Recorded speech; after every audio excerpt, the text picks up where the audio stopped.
Okay, this one is Tecmo Final Star Force. Had a few faults on it.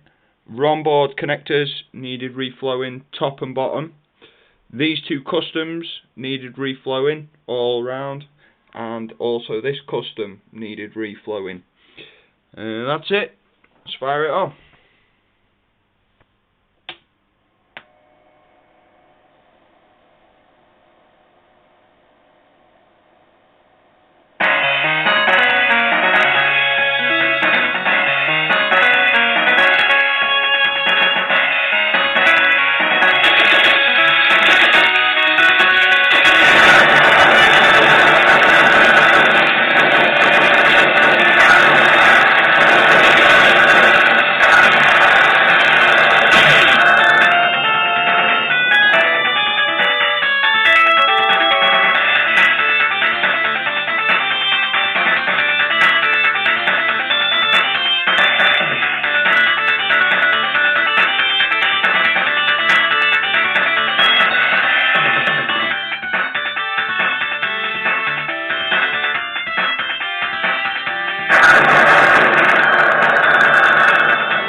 Okay, there we go. Pretty epic, eh?